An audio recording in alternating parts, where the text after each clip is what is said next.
Tell us a little bit about what you saw and being able to relay that message to Cora when you watched Kimbrel pitch and kind of help out so he wasn't tipping his pitches.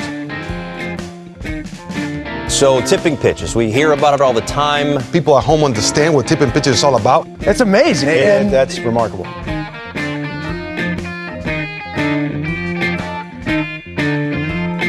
Alex, I have a question for you.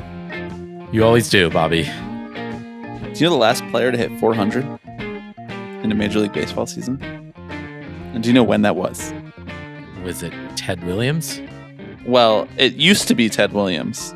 Now, technically, it's Josh Gibson, but I'll give it to you. Okay. All right. They only happened 2 years apart. So do you know about whereabouts that happened? 1948. No. Fuck. Pre-World War II. Okay. 41. I couldn't. They came back and they were like, we don't deserve a 400 hitter anymore. The world doesn't deserve to see a 400 hitter. But you know what the world does deserve? What? A 400th episode of Tipping Pitches. Oh my God. Look at this guy. Don't have time to waste here. We have a lot to do. We have the 21st century MLB partnerships graveyard. I am deeply committed to naming things too long, to making the names of our segments and our episodes too long. We have that. We have some playoff baseball to discuss. We have the championship series set. And we also have what Alex asked me before we started the show. He asked me if he could have a couple minutes to read a statement that he prepared. And though I don't necessarily agree with its point of view, I will fight to the death to defend his right to say it. And so here, Alex is going to quickly read a statement about why he believes Maria Corina Machado deserved the Nobel Peace Prize. This is the podcast committed to making it as little about baseball as possible. You just love her work. I mean, a lifelong body of work spent defending something. Our prep work for this usually involves going to the New York Times, or in your case, the National Review, and just kind of picking pointing your finger at a story on the homepage and saying, we can make this into a cold open, right? I don't know about you, but I don't have a New York Times subscription because I don't support their institution. I don't support what they're doing. Right. Okay. And it's convenient for you too, because I don't believe CBS News has a paywall.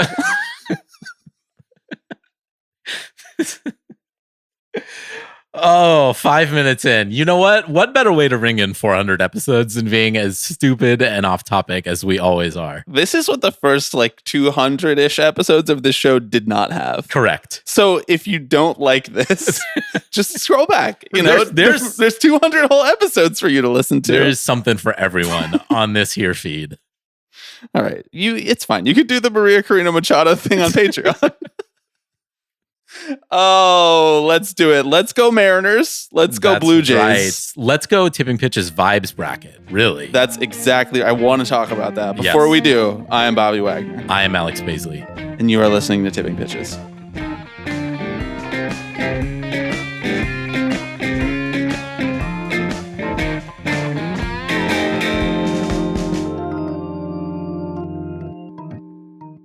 It's all fucking coming up.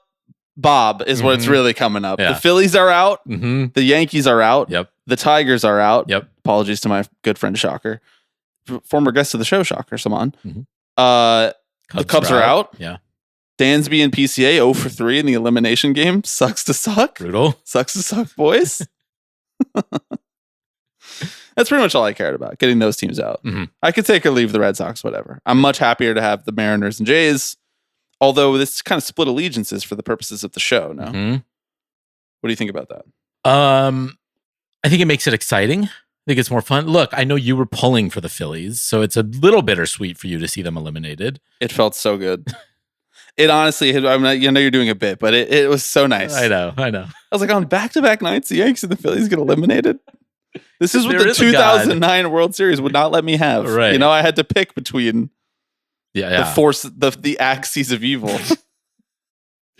I think the vibes have been good this postseason. The games have been fun. The matchups have been close. It has not seemed like there is really one team that is walking all over everyone else. The Dodgers look good. The Dodgers look like a team that won the World Series last year. That's because they ruined baseball. It's because they ruined baseball, yes, and they're playing on an unfair playing field.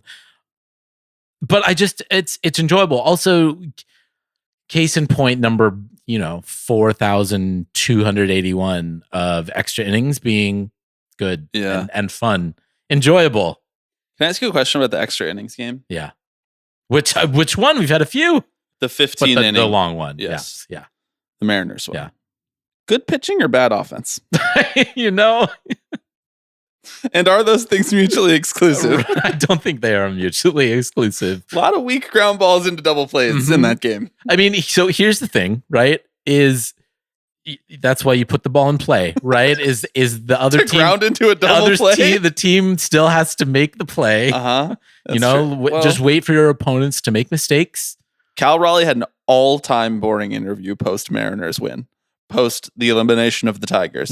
They went to him and he straight up was just like, I'm really proud of the guys. Yeah. Like every answer, no matter what the on-field reporter asked, she was just like, how did it feel out there? And he was like, it just felt like I'm proud of the guys.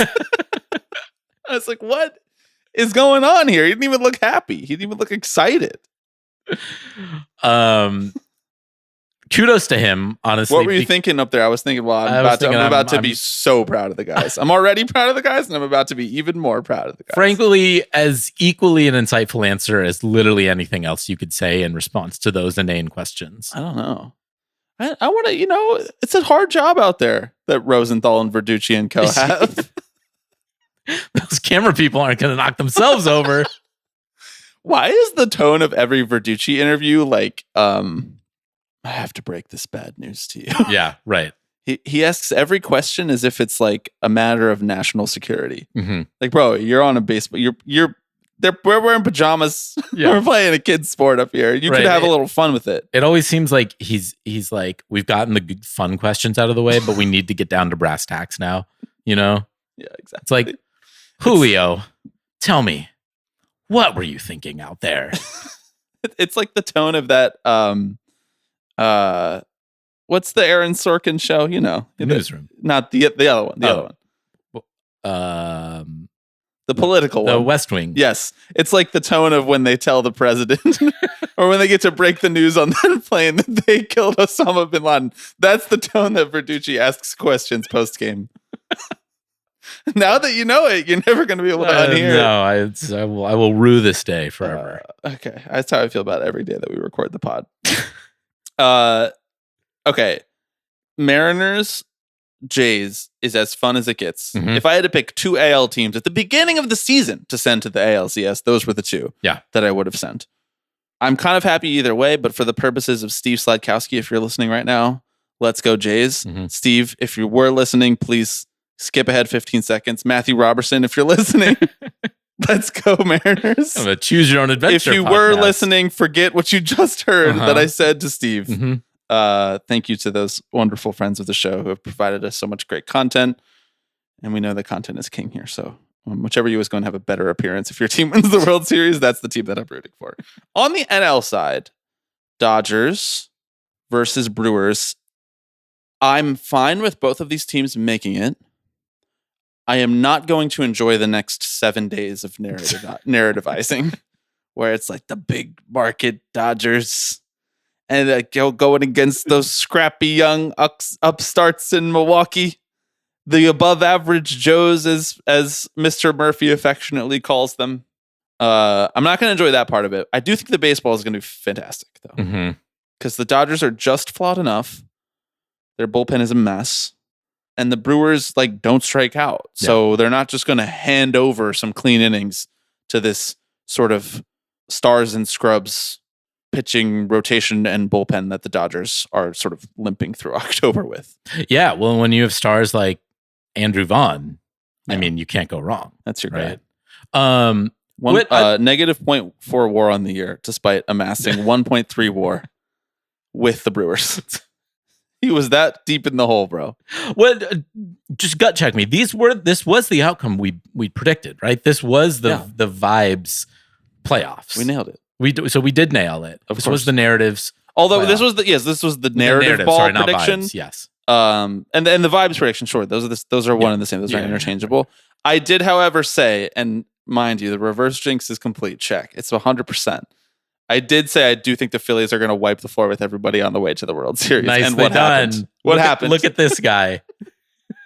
Oh, he's I'm not new to three this. steps ahead. I'm true to this. Playing 4-dimensional chess over here. All right, who out of who is left? Has your opinion changed? Like, has any team sort of won you over in October?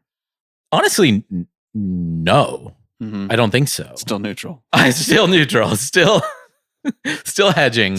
I mean, I hedging your parlays. I sit where I sat at the beginning of the postseason, which I think the Dodgers are best equipped to win the whole thing. I do kind of I feel sort of compelled by the Blue Jays, honestly. Mm-hmm. And I know that because of Justin Trudeau and Katy Perry. Right, exactly. We want him to be as happy as possible. Yes, exactly. I just think Canada really needs this. Young love is important right to foster. Really, those two on a yacht? Didn't have that on my bingo You're card. telling me you've never felt like a plastic bag? Well, I did not claim that. It's nice because it's your favorite musical artist and my favorite NYU grad speaker that spoke at our graduation. I think that the video of Vlad Jr. saying, "Duh, Yankees lose" like 6 times on the Fox post game, maybe made me do a 180. Best movie of 2025. Without a doubt. Sorry. 5 my stars friend on Paul Letterboxd. Thomas Anderson. I thought there was a great observation. I don't remember who made it, but I retweeted it. Sorry, reposted it on X, the Everything app. By the way, Twitter's so back. Lindor live tweeting. Mm-hmm. Come on. Yeah. We're so back. Great observation, which is that at first Derek Jeter laughed. And then when they kept doing it, he looked like he got actually mad, which is the best thing about it, in my opinion. But no, our guy A-Rod was enjoying it the whole time. He was, although he was squirming a little bit too. Yeah, well, he looks too tan. Your mileage may vary. How are you with fan cams? Are you good at making fan cams? I know you've dabbled a little bit. I have dabbled a little. I wouldn't say I'm good at it, but can you make me one with You're just like you're like a production assistant, right? I'm like, hey, can you make me this little? I got an idea. A bit of a large language model, you might say. Okay, it's a fan cam. Okay. The song is "Father Figure" by Taylor Swift. Okay, and the principals involved in the fanatical cam, the fan cam, are Alex Rodriguez and Warren Buffett. Sorry, if you hear me typing, I'm just taking notes so I don't forget this. Like, these ideas are free. This pod that you're listening to right now is free. You could steal this idea and you could get your little likes and your little retweets. Okay? It's fine. Just spread the word. Spread the good word of A-Rod and Warren Buffett, since retired Warren Buffett. I saw someone watching a clip of the deal on TikTok on the subway the other day, and I did like a quadruple take. I was like, I know that's not who I think it is right now. The deal. So his pod. The Bloomberg, with Jason Kelly, right? That's his name? Yeah. It's on video now? Or has it always been on video? I think it's always been on video. I don't know. I don't know anything about video podcasts. You shoot and edit this podcast for Vimeo. Yes. And I never see it. Right. So I don't even think about video podcasts. Anything else on the playoffs? Where we stand? I just realized that clock ticks. Oh, it is ticking. You're not going to be able to unhear that the rest of the time. No, I'm not. We just got to talk faster. Yeah. No silence. Anything else on the playoffs? The Yankees lost. I don't know. Tough game for Jazz in the elimination game. I'll let you have your moment. It's okay. No, I don't. We all make mistakes, you know? Famously, the thing that Everybody makes mistakes. that makes you look really Everybody has those days. That makes you look really good is immediately after getting eliminated, going on Twitter and posting about how you're not mad about it. Yeah. See, in that way, he's more relatable to me. I know. Everybody who's like, he's still cool on the Yankees, I need you to get more principled fast. We're in a moment in time in human history where we need to remain principled. You need to be remain principled. Right. Do not let your guard down and lower your standards for the New York Yankees just because Jazz is on the team. Force him to go somewhere else. He could be cool anywhere else. Anywhere else. Any other team he would be cool on. Even the Phillies. I'm fine with that. Yeah. All right, that's all I got in the playoffs. We have more important business to get to. We do. We've done 400 episodes of the show. Really, we've done like 450 episodes of the show because of Patreon. But 400 episodes of the canonical show. Yeah. I'm glad we're on the same page about that. 400 episodes of the canonical show. This is episode number 400. There's a decent chance I counted wrong.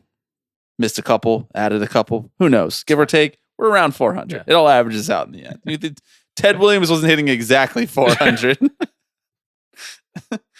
For our 100th episode, we did a decade in review because this was in like, I think 2019 or something like that. And we picked a player for each decade that represented, we picked a player for each year of the 2010s that we felt represented that year the most. Many people got mad at us online about this. It was one of our most reviled episodes. Yep, and we've stopped doing takes ever since.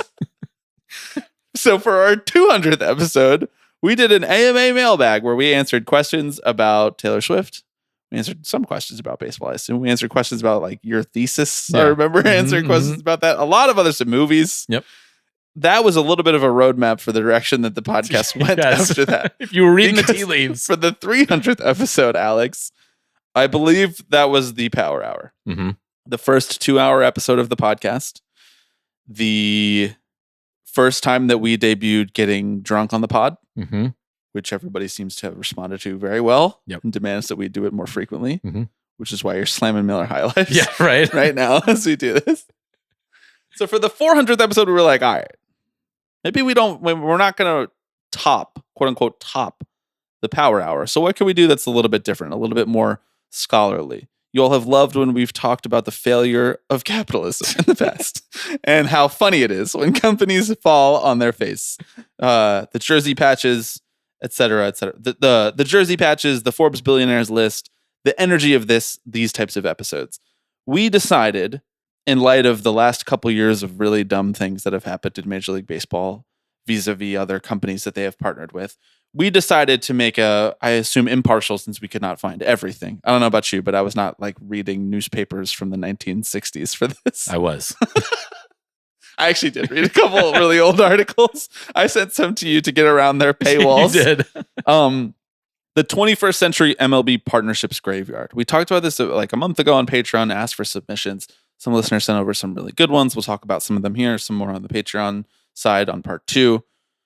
By the way, speaking of Patreon, part 2. Part 2 of this episode. More partnerships, more graveyard. Bigger graveyard, more plots of graves. Is going to be on Patreon later this week. You can use promo code GRAVEYARD, GRAVEYARD, to get 50% off your first month if you are not a listener. So if you like what you hear from this point forward, or you've just been waiting for the opportune time to sign up for the Patreon, boy, this is it. Promo code GRAVEYARD, 50% off your first month for part 2 of this later this week. What is this? What is this idea? How would you succinctly explain it? I would say that these are our... Great question, Bobby. I'm so glad you asked this. And I've thought about this before you asked this question as well, which is why this is my first time attempting this introduction. I would say that this is an opportunity for us to look at some of the most monumental relationships that fell apart in Major League Baseball in the 21st century between Major League Baseball and the world around it. Yes. Really. This is an opportunity to look at the ways that baseball has crossed over with, frankly, all corners of the world. Everywhere. Yes. MLB is America's pastime. It is one of what we consider to be the 4 major sports in America, which would lead you to believe that it has a brand to maintain and protect, a reputation to uphold, and therefore it should only get in bed with, financially or otherwise, reputable companies, blue blood brands that do relative good in society, as we know from listening to this podcast and from being online. This is not always the case. I believe this is the definitive chronicling of that history, that checkered history. Yes. What we've put together here today. So these are partnerships between teams or the league, and a company that either fell apart or backed out of the deal or came into scandal or for some other reason was not able to fulfill their end of the bargain with Major League Baseball. And in some cases, vice versa. Mm-hmm. Are you ready to do this? I'm so locked in. We have like a 20-page dossier here. Yes, we do. A real notebook dump of ideas. I say let's get into it. The most prep for a free podcast you're ever going to get right here on the Tipping Pitches podcast. I want to start us off with an honorable mention. Okay. This is not technically a partnership, really. I don't think there was a contract involved. This is more of a promotional idea, but this sort of sets the scene for the spirit of the idea. On September 16th, 1942, the New York Giants offered free admission to children who showed up to the ballpark with, you guessed it, scrap metal to be used to melt down and build ships, tanks, planes, etc. for the World War II effort. Now, you might be thinking, all right, everybody pitch in. Yeah. That's what I've read in textbooks. Mm-hmm. I've learned a lot about World War II. Each according to his ability. Exactly. I've read a lot about World War II. It's a lot about the women who stayed home, Mm-hmm. keeping the economy going, keeping industry moving. Mm-hmm. Okay, children had to work too to keep things going. Bring some scrap metal to the ballpark, see a ball game for free. Here now I'm reading a quote from the Sabre article, that is the Society of American Baseball Research, written by James Four.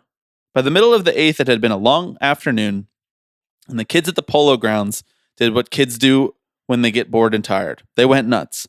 Out of nowhere, they began streaming onto the field, first in a trickle, then in a tidal wave. Besieged umpires Ziggy Sears and Tommy Dunn slogged through what the New York Times called the, quote, hopeless, tangled, confused mass towards the Giants' dugout, where they called upstairs and ordered that an announcement be made to clear the field. Amid the clamor, though, no one could hear the public address system, not that it would have mattered. City police, security guards, even members of the grounds crew tried to restore order, but they found it impossible to make even a faint impression against the mass swirling on the field. All this, Alex, while outside of the stadium, piles of scrap metal bled into the street. So we date back nearly 100 years, 80 plus years of bad ideas being executed poorly by Major League Baseball teams and their partners. In this case, the partner was the literal Department of Defense. Yeah. Although I don't know if it was called that yet by that time. Maybe it was still the Department of War. All in service of a greater good, I might add, as most of these partnerships, as you'll see, Correct. typically are, Uh-huh. right? Meant to service not only the team and the company, but also the community, because at the end of the day, that's what it's all about. The community being our boys The boys in blue? across the pond. Oh, yeah. They could have been wearing blue. No, I think famously we wear green, right? You're wearing green today in honor of the troops. In honor of, You're also wearing an Enron field hat that's in right. honor of our first major bust, Alex Enron Field. Take it away. This is like a true pet project of yours. This is. Feels like, why else did I get this hat if not to wear it on a day like today? You know it. You love it. Enron. Enron was, as you may have heard, an energy and commodities company. Well, I'm a sentence in. I've already lost myself. We are also a commodity. We are. And we sell a vibe, which is a type of energy. That's true. Yes, we'll be careful around the securities fraud aspect of that. They were an energy and commodities company founded in 1985. Now you say were. Well, that's because all the businesses they did, they were not actually doing. Now, my basic understanding of Enron is you might they were doing what you might call cooking the books. Oh, okay. Right? This is when the numbers that are on the paper do not necessarily match the numbers that are in reality, and so maybe you add a couple zeros to the end of a transaction. Look, the more I try and explain what went wrong, the more I'm going to sound really stupid. So I'm not going to do that. Mm-hmm. What I will do is I say, think you're doing great so far. thank you so much. What I will say is that the Houston Astros, on the turn of the century in 1999, to be exact, went to Enron and said, "You guys are blowing up." Yeah, right. Enron, now. famously a Texas company. Texas company. Yes. And Enron says, "Yes, we are blowing up, and in fact, we're blowing up so big, we'd like to put our name on your brand new stadium that's opening next year." So they inked themselves a 30-year, $100 million deal. Actually, excuse me, $105 million naming rights deal for the name of the field, which would go on to be Enron Field. Mm-hmm. A year later, maybe a year and a half later, Enron filed for what was at time the largest bankruptcy in United States history, following the massive aforementioned accounting fraud scandal. As a result, the name Enron Field was not long for the ballpark.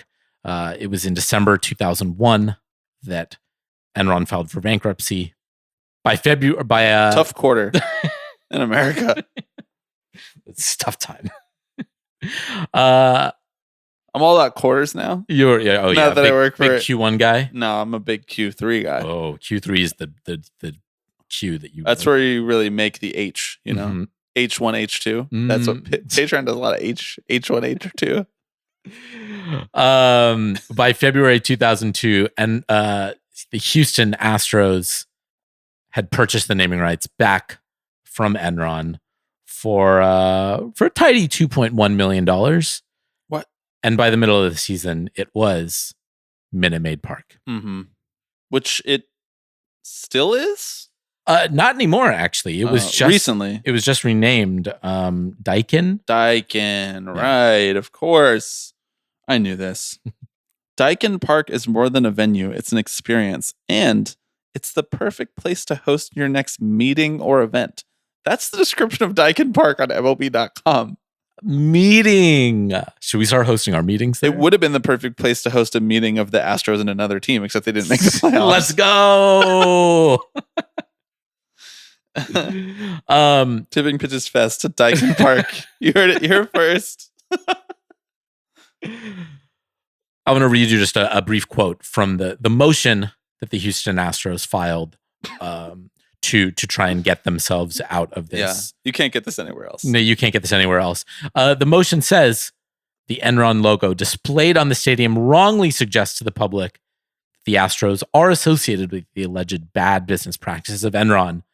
As it stands, the Houston Astros are arguably viewed as Enron's team. I will admit, by 2002, you probably do not want to be known as Enron's team. Now, let me ask you a question, though. Because, like, you could be Enron's team. Mm-hmm. Now, they ended up going with Minute Maid Park's team, which is not bad. Minute Maid's team, yeah. I like orange juice as much as the next guy. I'm sure they have heinous labor practices throughout this hemisphere. But we'll leave that aside. You could be Enron's team, or you could be Occidental Petroleum's team.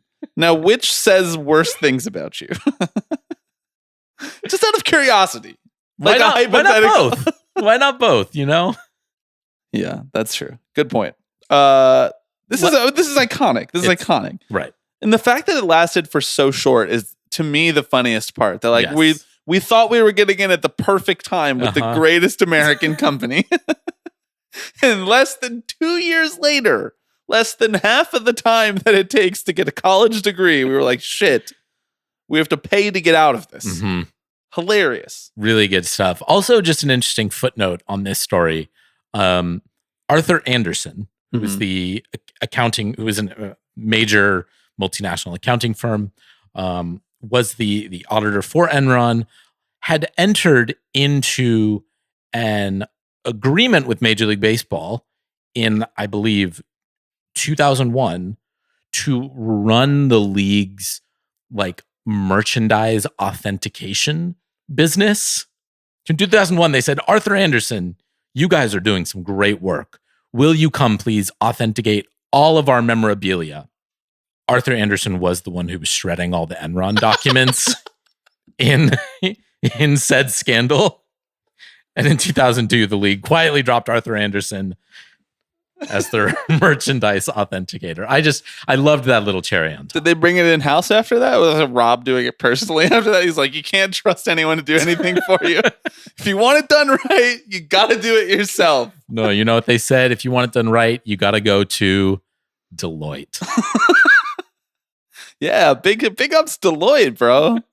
Deloitte's one of the good ones. All right. Enron Field. You know it, you love it. I hope you enjoyed us talking about it. Let's go to a listener submitted one. Mm-hmm. This comes from listener Jessica. Jessica submitted this after we made the call for failed partnerships of the 21st century. Alex, at the turn of the 21st century, the internet was nascent compared to where it is now. And you, to be clear, before we move on, you like where the internet is at right now. Currently, right now, yes. Yeah, okay, good. Jessica said, I think this might be the original 21st century failed brand partnership, and I do think that she has you beat. Mm-hmm. This did happen before Enron. We're not going in chronological order, but summer of 2001, just after the dot-com bust, I was living in Alameda, California. I'm now quoting Jessica still. And going to lots of student-rate Oakland A's games. RIP. The A's had partnered with Pets.com. And after that blew up, there were still branded stickers on every beverage holder. My boyfriend had a temp job that summer where he was issued a broom handle with a razor blade on the end of it and walked around the stadium scraping the stickers off. I love the phrasing of that. Issued a broom handle with a razor on the end of it. like they had them in store. And he was like, here, sir, this is broom handle number 1859. It's like Holes, the movie. Right. Like, yes. I got the long shovel today, or I got the short shovel today. If you don't know, if folks don't know, Pets.com was one of the biggest, maybe the highest profile .com bubble burst, where it had so much money juiced into it. Its stock was riding high. And then when the .com bubble burst, because they realized all of these websites actually had to like sell things and make money, and none of them really were. They were just like riding off the fact that people didn't really understand what the internet was, which doesn't remind me of now at all, really. No. I don't think it really reminds me of now, which is, I'm thankful for that. And it crashed and burned. And I believe its assets were acquired by PetSmart afterwards. A real brand that really sells pet supplies. Had a real business. Funny how much pets have been involved in the baseball world over the years. There's, this Pets.com thing, Petco Park. Petco, yeah. Of course. Yeah. I'm sure there's others. It's not many, but it's weird that it happened twice, right? Okay. Thank you, Jessica. That was a great submission. All right. What do you want to do next?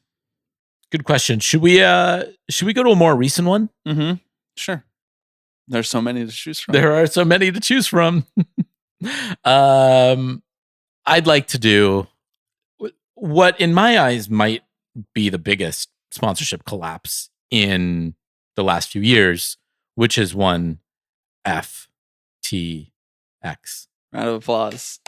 Woo! We all remember it. A fine time to be alive. Sam Bankman-Fried. SBF, baby. Can I take you behind the curtain of my research for this podcast? I think this is a good time to do this. I of course knew about the FTX collapse. I knew that MLB had a large business relationship with FTX, as did basically everywhere, especially professional sports leagues. In order to really try to map this failed partnerships graveyard situation, I told you this, but how do you Google that? Yeah. If you Google failed sponsorships, like a bunch of articles from 2020 about Coca-Cola backing out of sponsoring MLB because of the pandemic come up. Yeah. Because they weren't liquid or whatever. And I'm just like, all right, well, this isn't exactly what we're looking for. Our special brains are trying to talk about a very specific thing. So rather than figure out which MLB partnerships failed, I thought, what are the biggest companies that have failed? And do they have any relationship to Major League Baseball? And so I did read the article of biggest corporate scandals, the Wikipedia article. Love Wikipedia. Love. Yeah. Biggest corporate scandals in American history. I read that whole Wikipedia article. I also, of course, went line by line through the largest Chapter 11 bankruptcies in American history. And there's a lot of really good ones on there, of course. We just keep upping the ante in this century, by the way. And the most recent ones are all just like Silicon Valley Bank and Silicon Valley Bank related things. Yeah. Which leads us back to none other than FTX, which was the triggering event for the Silicon Valley Bank collapse.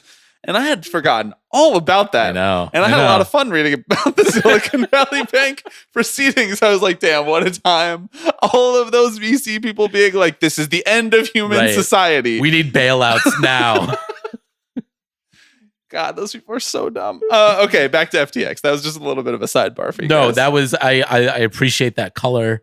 You're right. This is a really hard thing to Google. I did a lot of like MLB sponsor fraud, right? Or MLB sponsor like bankrupt. Yeah. Did Gemini help you a lot lawsuit. with this? Gemini helped me a lot. Actually, Grok was the most helpful, I found. Bro, we maybe are doing this a little too early because like in 12 months, we're going to have a lot more companies to talk about. We'll get there. Part two. FTX. Some of you may remember was a cryptocurrency exchange. So what does FTX stand for?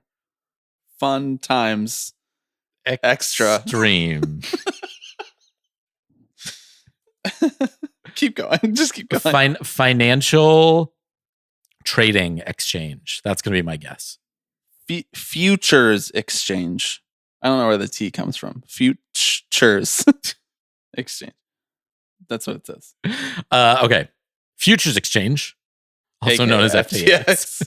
Only known as FTX.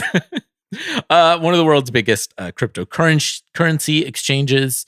In 2021, Major League Baseball signed a huge deal with them.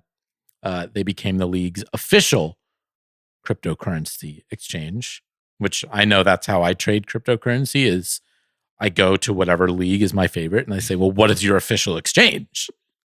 I want to use what the players are using. This is why I'm only wearing Fanatics clothes right now. It's gotten really hard because every time I wash them, they fall apart and I have to buy new ones, but I'm really committed. They also put a logo, a jersey patch, you might say, on Empire uniforms. You may even call this the first jersey patch sponsorship. Yeah, I would call it that. Yeah. Debuted at the 2021 All-Star Game. And then, I don't know. Can you explain to me what happened to FTX? I think people came and tried to take their money out. Sam Bankman-Fried was like, the money? What do you mean the money? Which money? I can explain what happened. The money that we were supposed to have, you wanted it back. Yeah, I can explain what happened. Okay. Here's what happened. So, you and me, prospective investors that we are, when we want to get things, we go to an exchange and we give money, fiat currency that is real and has value. You can buy things with it. In this case, we were giving that in exchange for something that is fake, which is cryptocurrency. That is a fake thing. Right. That is volatile and is not protected by any laws. And we gave all of that money. We and all of our other friends, the types of people listening to this show right now, we put all of our money in FTX. And then Sam Bankman-Fried got all of that money, which was billions of dollars. And he was like, you know what I'm going to do with that money? I'm going to spend it. in what you might call a Ponzi scheme. He took the money and he was like, I'm going to spend it on other stuff and pay those people back with Alex's money. Right. And then when Alex came back and was like, there's a triage opportunity. I'm going to short GameStop. I need my fiat currency back. Yeah. Sam Bankman-Fried was like, well, the thing about your fiat currency is that it's mine now and you can't have it back. Right. And then Alex told me that he couldn't get his fiat currency back. And I was like, hang on, that doesn't sound right. Let me go see if I can get my fiat currency back. It's a little like It's a Wonderful Life, right? Yes. You were like, well, I don't have your money. It's in John's cryptocurrency wallet. And it's in Steve's cryptocurrency wallet. And it's in Jen's cryptocurrency wallet. Oh, come on. What do you need? Really, Bob? Tell me. Exactly. That's exactly how it went down. Me and Sam Bankman-Fried, SBF, FTX. I love all of the initials that are involved in this story. And SBF, FTX, more like RIP. 4.5 out of 10. Okay. And then the U.S. government was like, hang on now, you can't do that. You can't do that. Mm-hmm. Been a bad boy, SBF. We're going to throw you away. Oh. What else did they say? And then they were like, and then there was also this whole piece of it where it was like SBF was doing effective altruism with the money too, and he was putting it towards woke things. And some people were like, is SBF actually woke? And then it became very clear that he was actually just incredibly incompetent and had conned a lot of people out of a lot of things. Right. Ineffective altruism, which is so easy to do in America. Yeah. Yeah. It's if one rich person believes you, they all believe you. Mm-hmm. It's nuts. It's nuts what goes on here. I know. Like the auditing firm for Enron being the one that you go to in your Major League Baseball. It's like these people are all dumb. That's what happened with FTX. Thank you for explaining that. You're welcome. I understand it now. He was like in the Bahamas and shit. You're right. He was like, I have a yacht now. This is great. See, the Nothing difference could go wrong. The difference is when people pay for our Patreon, they're like, Alex and Bob, this is your money now. But when they paid SBF, they were like, it's still my money, right? And like that's what all the contractual agreements said. Mm-hmm. When you pay Patreon, you know, like it is for us to get a yacht, and we have purchased yachts, right, with your money. Yes, so please go sign up. Promo code recording Graveyard. This from a yacht right now. Sam Bankman-Fried's yacht, actually, really good acoustics in yachts. We got you'd be surprised. A discount. In the bankruptcy sale, the liquidation sale. Long story short, as you mentioned, he was convicted on counts of fraud and conspiracy. Major League Baseball removed the umpire patches for the 2023 season. Gone but not forgotten. I know, seriously. And then like every league and every star got sued for hawking this exchange. All right, while we're talking about crypto, should we just do Terra? Yeah, let's do it. All right. Terra, I'm just going to read what it says about Terra. All right, yeah. Terra is one of the largest decentralized autonomous organizations, that's DAO if you're keeping track at home, in the cryptocurrency industry, and has experienced a meteoric rise as a market leader through its blockchain and DeFi ecosystem. This is from the Nationals website. Yes. They signed an agreement with the Nationals to be the official cryptocurrency sponsor of the Nationals. They clearly have a prominently displayed sign in center field, which I have laid my own human eyes on post the Terra bankruptcy. Mm-hmm. It's still up. Oh, spoiler alert. What? Okay, sorry. They go bankrupt? Sorry. The Nationals are a leading innovator in Major League Baseball, consistently introducing new technologies to enhance the fan experience. The partnership includes title sponsorship of the premier club space behind home plate at Nationals Park and establishes a foundation for future blockchain and cryptocurrency applications for fans. Terra will be featured on in-stadium signage and will sponsor a 5-part digital series that airs on Nationals social platforms. Did we ever get all 5 parts of that? Still waiting. Okay. It's like Avatar. Right. The technology couldn't keep up. Right. With the vision. With the storytelling. So what happened to Terra? I just explained FTX. Yeah, now it's your job. Great. The onus is on you. This is great. And what is Terra? All right. Terra was meant to basically mimic when a man and a woman love each other. Right. When a dollar imagine a burger. And a market love each other. Imagine a burger. Terra was what is known as a stable coin. This is TERRA, by the way. A pun on terracotta, the substance that much of human civilization was built on. Right, yes. Bold thing to name your company after that's going to go bankrupt, spoiler, in 12 months. Right. It's called Terra because your net worth comes back to Earth. That was like a 6 out of 10. You're going in the right direction. We're going in the right direction. Cool. Unlike Terra. Back down. Yeah. Lost a little. 5 out of 10. Basically, they create a cryptocurrency coin that is meant to be tied to the value of the dollar. It's like backed by a coin. I call that a quarter. Like a quarter is tied to the value of a dollar. It's a quarter of a dollar. And it's also a coin. It's backed by a different coin whose value goes up or down, Hang on. like inversely proportional to the value of Terra? Yes. Hang Question. Are any of these coins by chance stable? I'm so glad you asked, Bobby. This was a stable coin. No fucking There was a way. there was a little algorithm right there. Is that what stable coin means? I don't know. I could not tell you what the difference between a crypto coin, a normal crypto coin, and a stable coin are. I mean, yes, in theory, like the value of this is supposed to always equal $1. So the coin that it's backed by, if like people are buying more of the stable coin and the value of it is going up, then they'll print more shares of the other coin, which will force the value back down. Supply and demand. Supply and demand, basically. So the two coins balance each other out via this algorithm. Turns out many such cases. I'm sorry. Look, you're asking me to explain Terra. You're doing really good. I feel like I know way more than I knew like 5 minutes ago. Unfortunately, many such cases, the algorithm couldn't keep up. Shit. People started selling their coins, and the algorithm couldn't print enough money or whatever. Fucking, I don't know. And so the stable coin, in the most stable of ways, went down to the most operative piece of the explanation that you were tasked with giving was the part where it collapses, and you were just like, I don't know, it just couldn't keep up. It just failed. I don't know. They couldn't print more money. I mean, that literally is what it was, right? Like, too many people were selling their Terra coins, and the other one couldn't destroy. It's just like when like a DDoS attack busts a Wi-Fi network. No, not at all. Not at all. But that was a good try. All right. I mean, the long story short is that the coin went to zero. Not that short.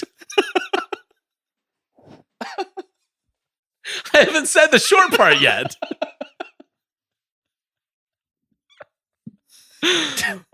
Coin go bust. Right. Coin go bust. Founder flee country. Founder get arrested. Yeah, they got sponsorship maybe still exists. Unclear. Yeah. Is the Terra sign still in Spark? Gemini? Yeah. Yeah. Gemini says yes. The Terra signing club are still at National Spark despite the company's collapse in 2022. Yeah. According to Yahoo Finance, it is still up. Boy, that's beautiful. It's a 5-year contract. So you think from a learner's perspective? Yes. That's LERN. Oh, right. I was going to say ERS. I'm doing my best to learn. Not learn. I mean, you're always learning. Yeah. We're both always learning. You know what else we're doing? Listening. Fuck. That is usually the right answer. No, but in this case, we're listening and learning. Okay. So that we can create better content. Right. So you think from the learners, the nationals' perspective, they're like, we're just going to keep this up for 5 years so that we can continue to say that we enforced our part of our contract so we can collect from whatever bankruptcy nonsense, whatever. Like, why is it still there? I don't know. Because they couldn't find anyone else, right? Like, it's better. No, come on. I mean, like, you put the YMCA out there or something. You could put any company out there. It's a center field sign. You could put, famously, you could put a defense contractor out there if you want to. They're not going out of business.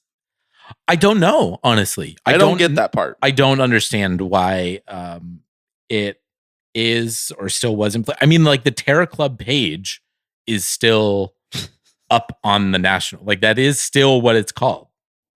It'd be like if the Astros didn't rename it Minute Maid Park. Like, we just don't care anymore. No, we're just like, whatever. It's a $40 million sponsorship. Drop in the bucket. Oh, God, it's so beautiful. Okay, all right. Let's do another listener submitted one. Unless you have more to say about Terra. No, I don't. I can try to explain the algorithm a little more. No, let's do this one submitted by Martin about Cruise.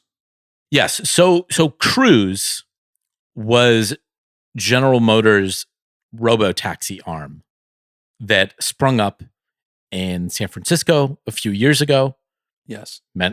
Again, many such cases. What you might notice a trend throughout this episode that these companies are taking advantage of what you might call flashes in the pan. You might term them bubbles. however you want to refer to it. It's really up to you. But they were a self-driving robotaxi company that had a series of scandals in San Francisco where they were testing out their new company, where they kept like hitting other cars or pedestrians. There's one incident where they hit a pedestrian and then dragged said pedestrian along with the car. I got ahead of myself a little bit. Well, you should note that before some of these things happened, the Giants said, "You're innovators. What you were doing is bringing this city into the 22nd century. Yeah, that's exactly right.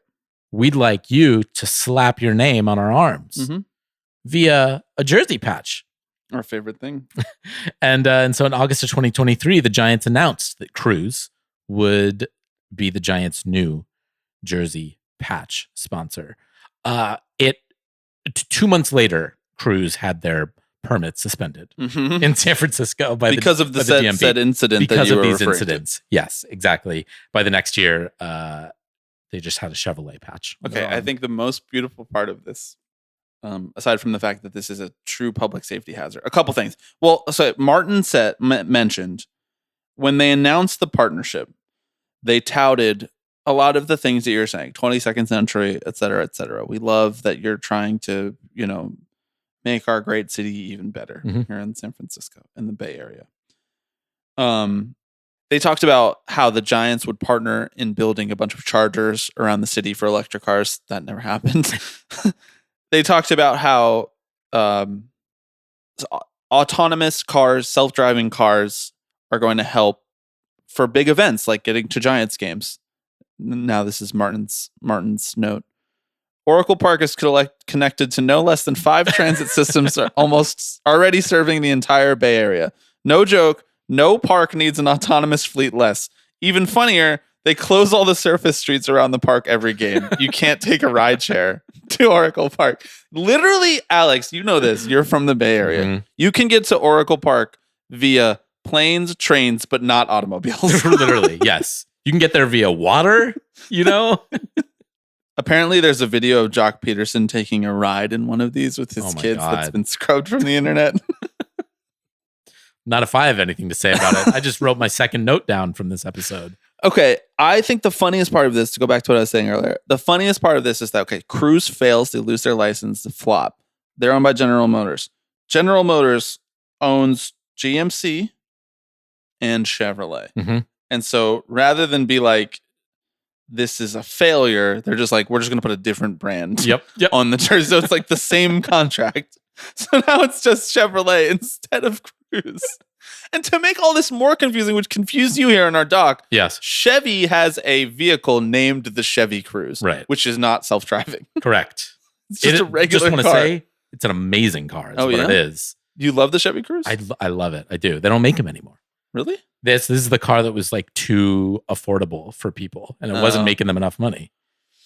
Damn. Yeah. Damn. So you do want to bring back sort of the Henry Ford model of being like, all my employees should be able to afford a Model T. Yes, exactly. You're back in I'm on back Chevy. in on Chevrolet. Let's go. I knew you would come around. Baseball, hot dogs, and apple pie. years and years. All right. Cruise, failed partnership. What do you want to do next? Can I tell you about a little company called Sponge Tech? I've straight up never even heard of this. That's great. This did not come up in my research. Sponge Tech was a company that sold itself as the next generation of sponges. This is roughly in 2009. Hang on. Can you repeat that? The next generation of sponges? They marketed itself as, quote, America's cleaning company, and in infomercials touted its, quote, high-tech cleaning system. By the way, these were sponges that came preloaded with soap. That is the product they were selling. Although I would be remiss if I didn't mention that they contained a patented polymer activated by water and mechanical squeezing. Oh, okay. See, to me, this is still somehow a better idea than bespoke AI appliances. Right. So it kind of is. You haven't totally lost me. Preloaded with soap is very funny. When I'm using a sponge, I'm like, God, the worst part of this is that it's not preloaded with soap. Exactly. You're always reloading it. Yes, they had a product called the Smarter Sponge. They were doing a bunch of infomercials. As I mentioned, this is in the late aughts, sort of coming out of the financial crisis. And this is just a company that's just doing numbers, or so they say, right? They're blowing all their money on advertising. They have marketing deals with more than 20 Major League Baseball teams to display signage all over the stadiums. They also have deals in other sports as well, with teams like the Giants and the Bears, the Blackhawks. So like they are making a splash. And frankly, they're doing this at a time when like a lot of teams are kind of maybe strapped for cash post financial collapse. And so when a young, plucky upstart of a sponge company comes and says, hey, we'll pay you $3 million to put our signs in your stadium, you say yes, right? When you're the New York Mets or the New York Yankees, a little small business trying to get back on your feet, you say yes to that money. Unfortunately, none of their sales were real. It turns out they had made up about 99% of their sales. This is according to the SEC civil fraud charges that were brought against the founders of this company. Did you actually read this document, or is this like from a news article? This is from a I'm reading from a CNBC article. Written by one Darren Ravel. Who is cited multiple times in my dossier. Wow. Just want to say. Yeah, I feel bad for Sports League, but this is tremendous content. It really is. Basically, it sounds like at least some of the Major League Baseball teams were paid, but not all of them. The Mets were, quote, stiffed out of nearly $3 million by Sponge Tech. Tough time for that to be happening to them, as we may get to later in this episode, or maybe on the bonus. I'm not sure where. But they were also the first team to carry the Sponge Tech ads, signed shortly before they moved into Citi Field. Apparently, the ads with the Mets caught the attention of MSG officials, who were impressed that the little-known company had secured a licensing agreement for Nickelodeon's SpongeBob SquarePants character. Because I know when I see a company, I'm like, they got who? They got SpongeBob who? That would work on me, actually. It would work on me, too. SpongeBob, a little aside here for you. In the 40s and 50s, they had Citizen Kane. In the 60s and the 70s, they had many great works of New Hollywood, Chinatown, Taxi Driver, etc., etc. 80s, 90s, we started to get into the real big blockbuster, T2, this sort of filmmaking. High art. Yeah. Titanic. Okay, blockbuster. 2000s, we have SpongeBob. One of the greatest works of art ever put to screen or to paper, since it was drawn first. Either one. Yeah. As far as I'm concerned, it's up there with any of those movies that I've just named, but it's also up there with Primavera. It's also up there with the Mona Lisa. SpongeBob is on par with anything better than anything fucking Jeff Koons did or whatever. Oh my God, yeah. That guy's a hack. But SpongeBob is true to form. And so when you have an opportunity to get a legendary character of history to partner with you for your fake preloaded sponge company, you do it. You jump at the opportunity. I just want to say, part of the reason that I really enjoy this exercise is because this is just such a common theme, kind of just from like the mid 90s through the early 2010s, the halcyon days of money, really. Money was just flowing around. Interest rates were low. You could spend your time listening to Squawk Box, or you could come here and hear about the halcyon days of money. Of money, baby. The internet was new. We were all sort of young and doe-eyed. We didn't know how to value anything. We did. Which is so different from now, where everything is so properly valued. Right. Yeah. Dude. Exactly. We're like, we got it to a T. To a T. Like every AI company is worth $6 billion. They're Correct. all worth that. Yeah. And that is normal. Yes. Okay. Anything else on Sponge Tech? No. I want to talk about Spider-Man 2. All right. Yes. Let's do it. Actually, you know what? Let's save Spider-Man 2 for the Patreon. Okay. That's called a little tease. Nicely done. Can we talk about MCI? Yeah. Tell me about MCI. All right. This one it was really hard to find any more information on. I found an article from Ad Age, which sounds like a fake website, but actually has written quite a few sports business stories. It's not quite as prominent as the $5,000 a year sports business journal, which it seems like maybe you've paid for, or no, you just have a really good ad blocker, paywall, dodger. Mm-hmm. MCI, formerly known as WorldCom and MCI WorldCom, was a telecommunications company for a time. It was the second largest long-distance telephone company in the United States after AT&T. WorldCom grew largely by acquiring other telecommunications companies, including MCI Communications, in 1998. In June of 1997, Fox Sportsnet, you might be familiar with it. Speaking of telecommunications companies. Heard of it. Has inked MCI Telecommunications Corporation for a promo tied to its Thursday night Major League Baseball broadcasts called, quote, "Is this a great game or what?" For the 12-week push that launches on July 3rd. It's rivaling our segment titles. For how wordy can you get it? Actually, a couple listeners wrote in with really great segment ideas that I want to talk to you about, right. But that's for a future conversation. For the 12-week push that launches July 3rd, MCI will provide a toll-free number to call for the chance to win a free trip to one of two Baseball Thursday games televised the following week. Fox's print, radio, and on-air advertising in support of the promo will feature MCI tags. Alex, that was in 1997. The only problem is that in 2002, MCI Communications filed for bankruptcy after an accounting scandal in which several executives dating back into the 90s, including CEO Bernard Ebbers, were convicted of a scheme to inflate the company's assets.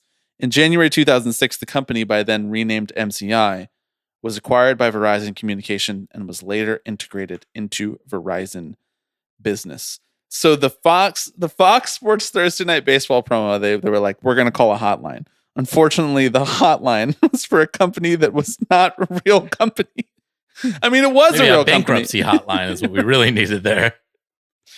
At the time, this was the second largest bankruptcy in American history behind Enron, and it remained that way until the 2008 financial crisis. Mm-hmm. This one is like a little bit more minor. You know, what is MLB? Is it really MLB's fault that Fox did this? This seems like a real company. They went bankrupt 4 years after this or whatever.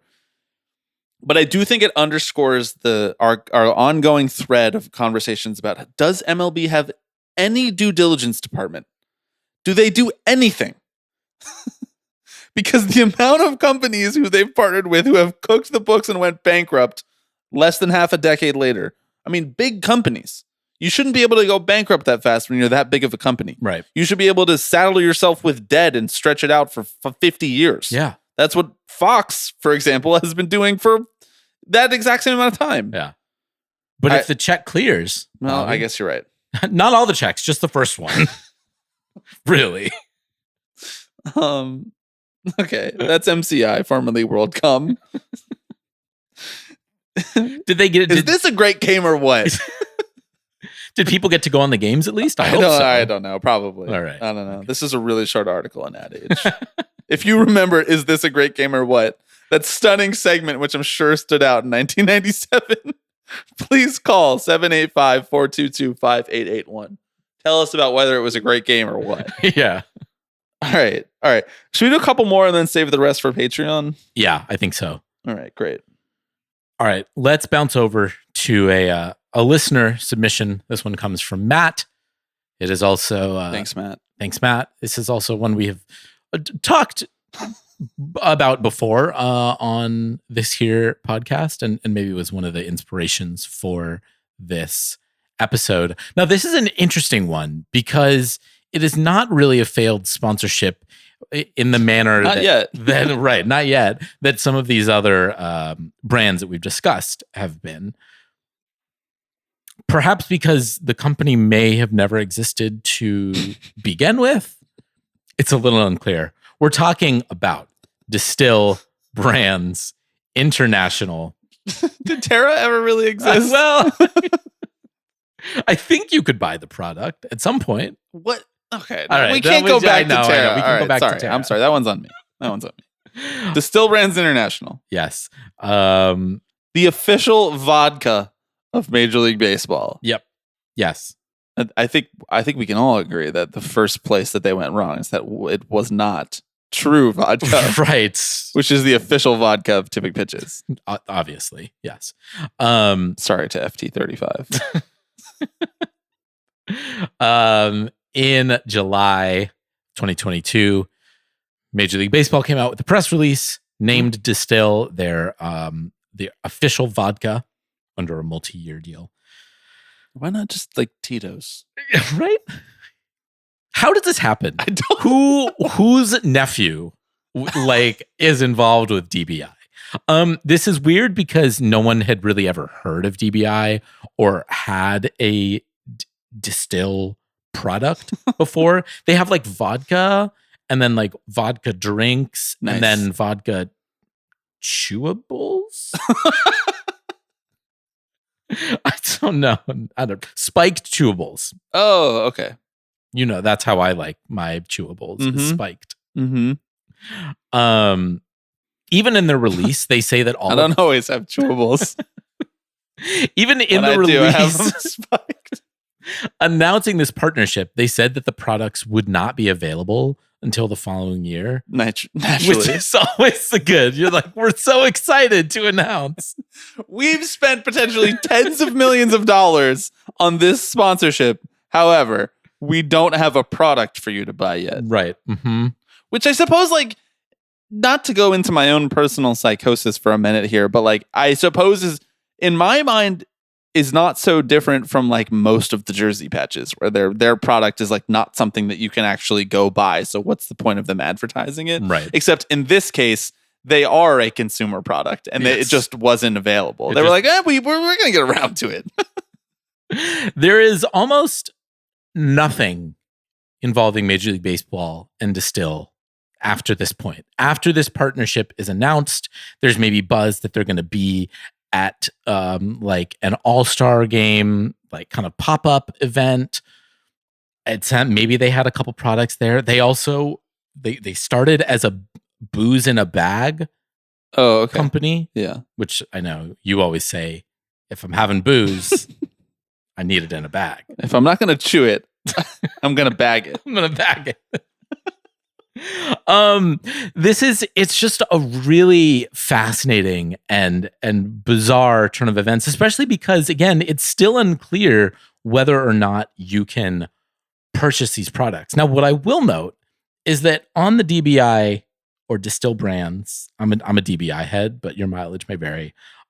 This sounds so close to the minor league baseball thing. DBA? DBH. Yeah.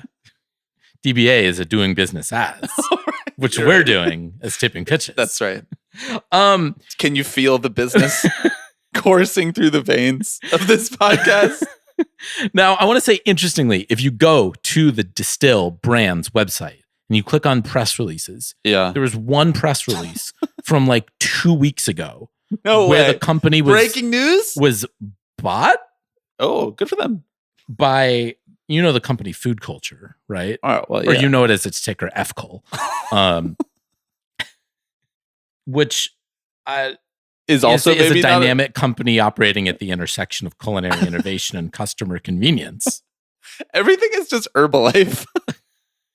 It's Herbalife all the way down, brother. According to MarketWatch, they engage in the marketing and distribution of drones. I don't fucking know, man. Wait, drones? DRONES. Yes, drones. I don't know. Okay, so they have drones, and they deliver me my chewable vodkas in the drone. The people said we could never do it. The people said we could never have our vodka delivered via drone. I don't need a flying car. Okay, I have an autonomous car.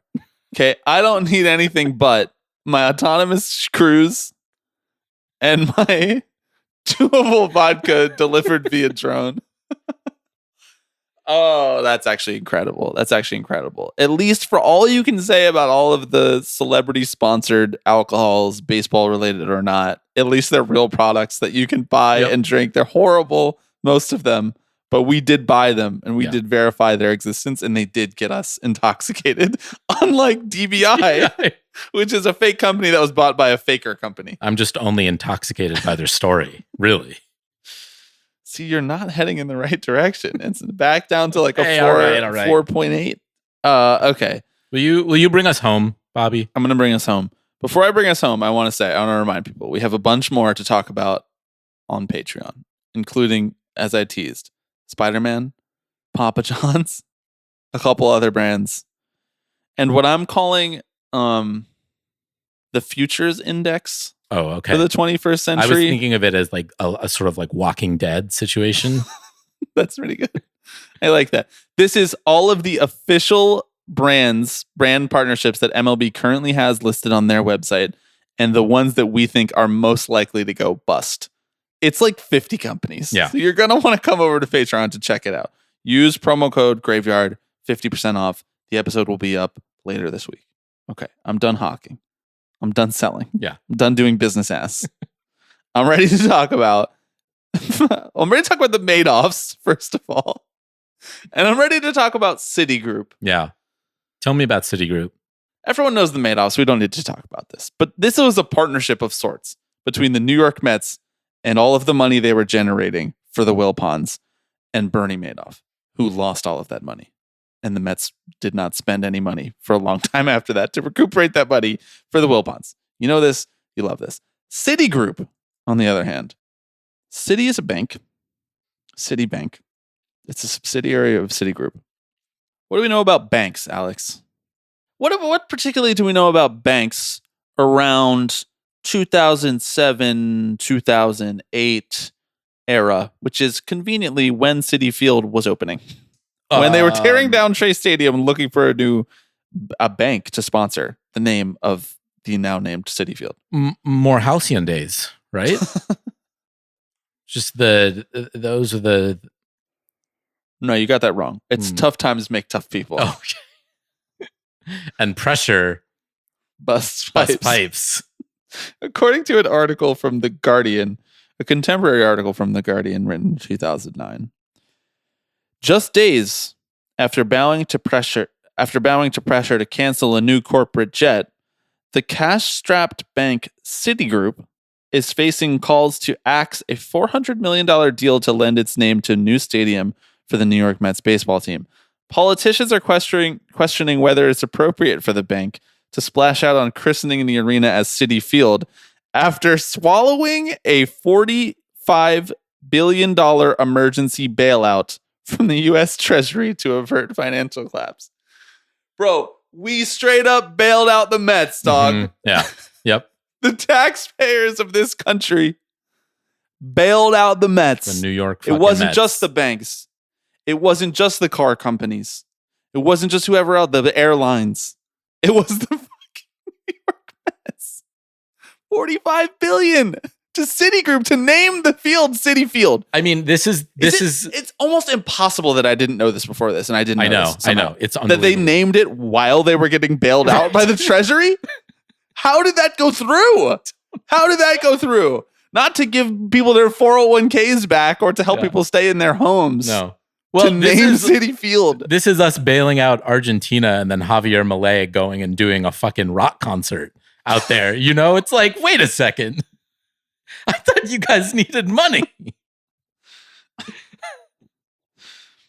You hit the immediate abort switch. You said Javier Milei's name. It's over, dude. It's so over. Pod's over. Thanks, everybody, for listening. I can't believe I didn't know this. I can't either. Now, every time I go to Citi Field, I got to think about the financial crisis.